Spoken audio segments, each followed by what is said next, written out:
اس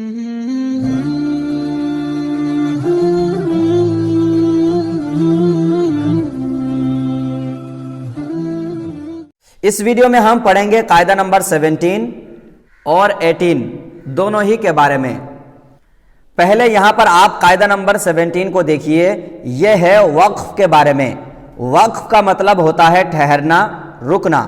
جب ہم قرآن پاک کی کوئی آیت پڑھتے ہیں تو اس میں ہمیں کہاں پر رکنا ہے، کہاں پر نہیں رکنا ہے، یہ قاعدے میں بتایا گیا ہے۔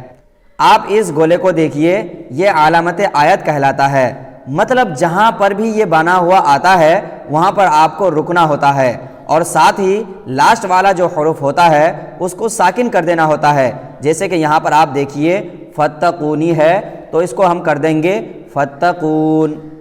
اگر کہیں پر میم بنا ہوا آتا ہے تو اس کا مطلب یہ ہے کہ یہ وقف لازم ہے اور یہاں پر ٹھہرنا ضروری ہے۔ جیسے کہ یہاں پر آپ دیکھیے، یہاں پر میم بنا ہوا ہے، مطلب یہاں پر ٹھہرنا ضروری ہے۔ پھر ایک ہے جیم۔ اگر کہیں پر جیم آتا ہے تو اس کا مطلب وہاں پر ٹھہرنا جائز ہے، مطلب آپ رک سکتے ہیں اور اگر چاہے تو نہیں بھی رک سکتے۔ ایک ہوتا ہے طا، اس کو وقف مطلق بولتے ہیں، مطلب آپ کو ان پہ رکنا ہوتا ہے، اور جب آپ رک جاتے ہیں تو لاسٹ والے حروف کو ساکن کرنا ہوتا ہے۔ اسی کے ساتھ یہاں پر ایک چیز اور سمجھ لیجئے کہ جب کوئی آیت آتی ہے یا کہیں پر ہمیں رکنا ہوتا ہے تو اگر لاسٹ میں تا آتی ہے تو اس تا کو ہاتھ سے بدل دیتے ہیں۔ جیسے کہ یہاں پر ثمانیتن ہے، یہاں پر آیت آ گئی تو اس کو ہم تا کو ہاتھ سے بدل کر ساکن کر دیں گے تو یہ پڑھا جائے گا ثمانیہ۔ تو اس کو ہم ایسے پڑھیں گے فا تا زبر فت، تا زبر تا، فت، قاف واو پیش قو، فتقو، نون زیر نی، فتقونی۔ سامنے آیت آ گئی تو اس کو ہم پڑھیں گے فتقون۔ زا واو زبر زو، جیم کھڑا زبر جا، زوجا، نون زیر نی، زوجانی۔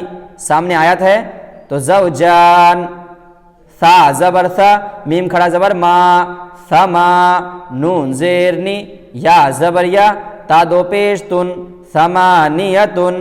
سامنے آیت ہے اور اس تا کو ہم ہا سے بدل کر ساکن کر دیں گے تو یہ ہو جائے گا ثمانیہ۔ ذال زبر ذا، کاف زبر کا، را زبر را، ہا الٹا پیش ہو، ذکرہ۔ تو اس ہا کی جو حرکت ہے یعنی الٹا پیش، اس کو گرا دیں گے اور اس کو ساکن کر دیں گے تو یہ ہو جائے گا ذکرہ۔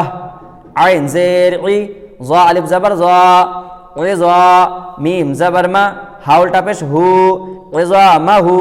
یہاں پر آیت ہے تو عظامہ۔ را زبر را، حا یا زر حی، میم الف دو زبر من، رحیمن۔ سامنے آیت ہے تو یہ پڑھا جائے گا رحیمہ۔ الف ہمیشہ خالی ہوتا ہے، اس سے پہلے دو زبر ہے تو ایک زبر کو ہم گرا دیں گے تو یہ رحیمہ پڑھا جائے گا۔ دال الف مد زبر دا، حمزہ زیر ای، دائی، را زبر را، تا دو پیش تن، دائرتن۔ دیکھیں یہاں پر وقف مطلق ہے، یہاں پر ہمیں ٹھہرنا ہے تو اس کو ہم پڑھیں گے دائرہ۔ میم نون زیر من، ہا الف زبر ہا، منہا، جیم الف دو زبر جن، منہا جن۔ رکیں گے تو منہا جا۔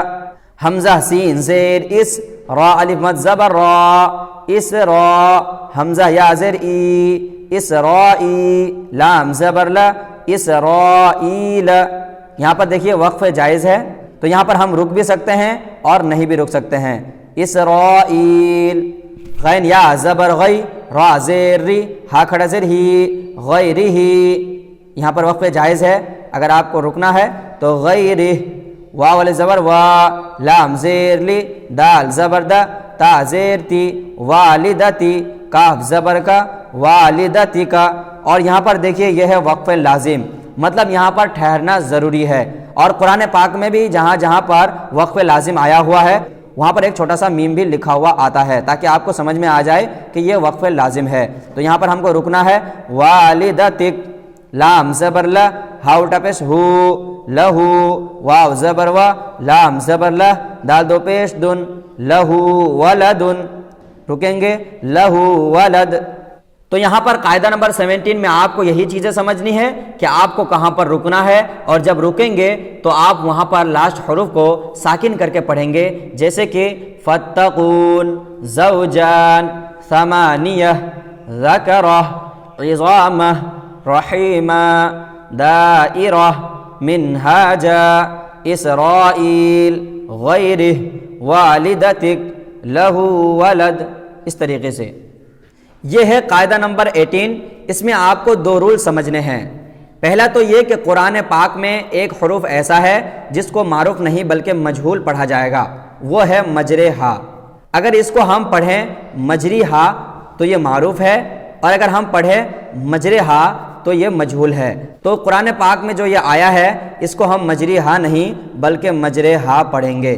دوسرے آپ کو یہ سمجھنا ہے کہ قرآن پاک میں کچھ حروف ایسے ہیں جو صاد کے ساتھ ہیں لیکن ان کے اوپر ایک چھوٹا سا سین بنا ہوا ہوتا ہے، تو اس کا مطلب یہ ہے کہ ہم انہیں سین اور صاد دونوں کے ساتھ پڑھ سکتے ہیں۔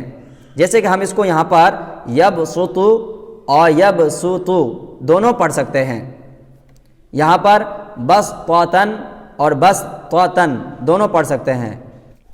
صاد کی مثال جیسے کہ ہم المسیطرون، اور سین کی مثال ہم المسیطرون۔ یہاں پر صاد کی مثال بمسیطر اور سین کی مثال بمسیطر۔